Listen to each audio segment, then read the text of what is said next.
Oh, Eli Roth, you managed to bring us yet a wonderfully shot movie of action, violence, and gore, stringed together with very mediocre plot.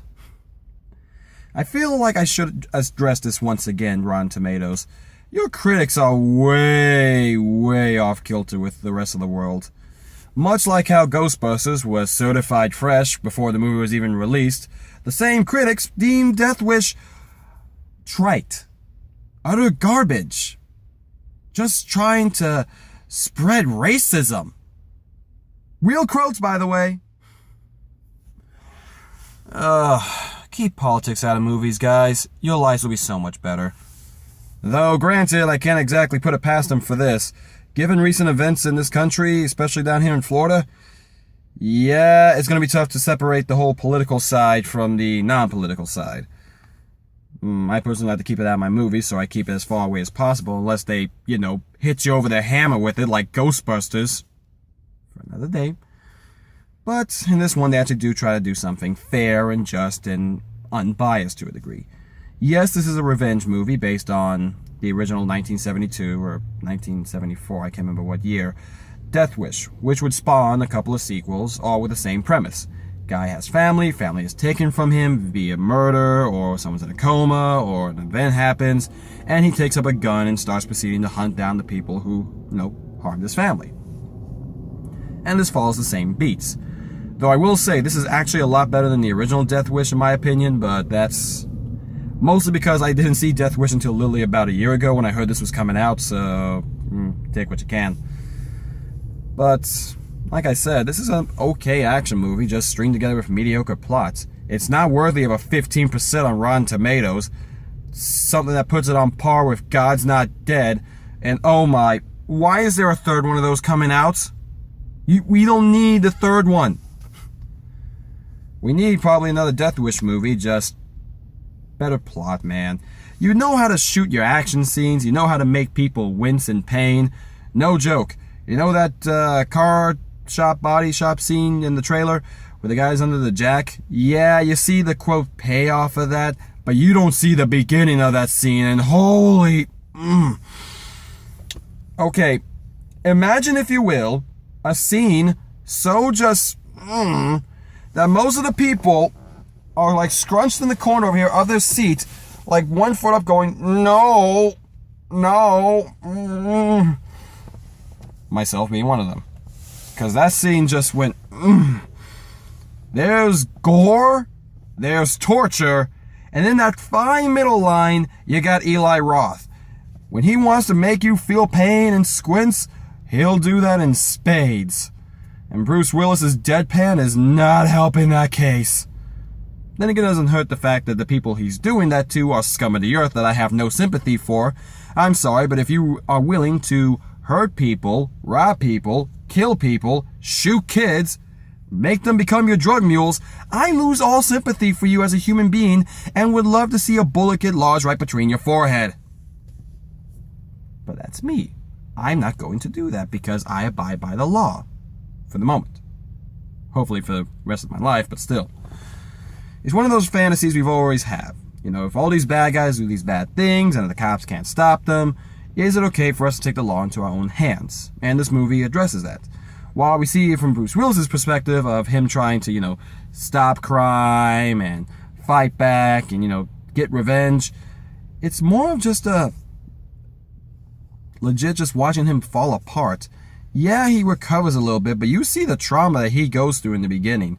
You see just the loss he's had.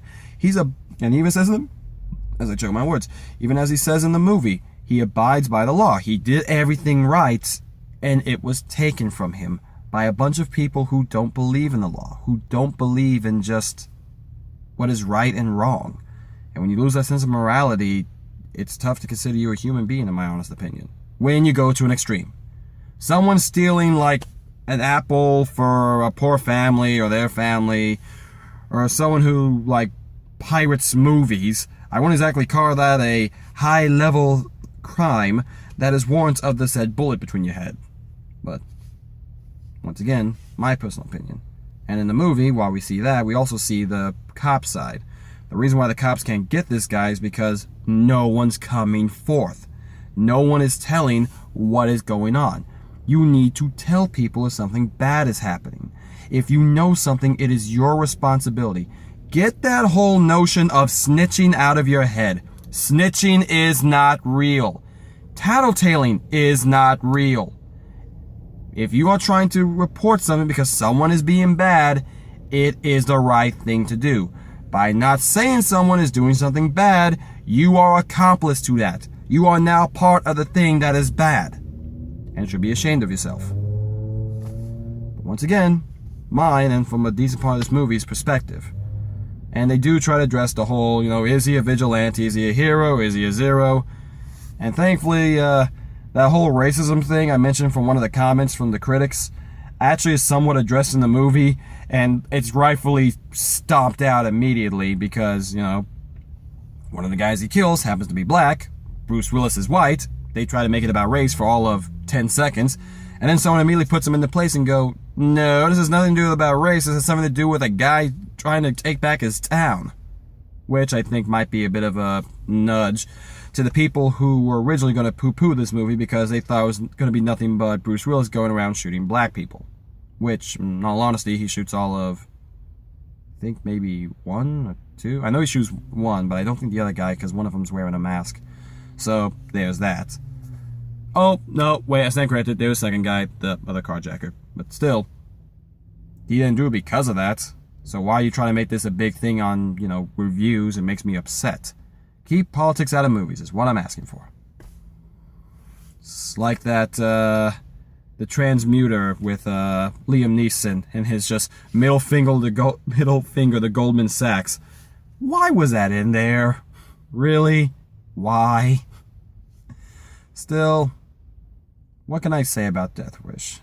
It's okay. It's not worthy of a 14% Rotten Tomatoes. I don't think it's exactly going to be the highlight or the best movie you're going to see this week. There's still a couple better ones out there, in my honest opinion. Heck, Jumanji's still in this theater. But, in all honesty, it's actually a lot better than people give it credit for, and I do believe it is definitely worth a see. If you are a fan of action films, or revenge flicks, or almost you could call a rampage film, without the over-the-topness of a rampage film, which I guess would still be a revenge film, but you get the idea, this is probably a movie for you. Though, not one you would have to go see in the theaters, in my honest opinion.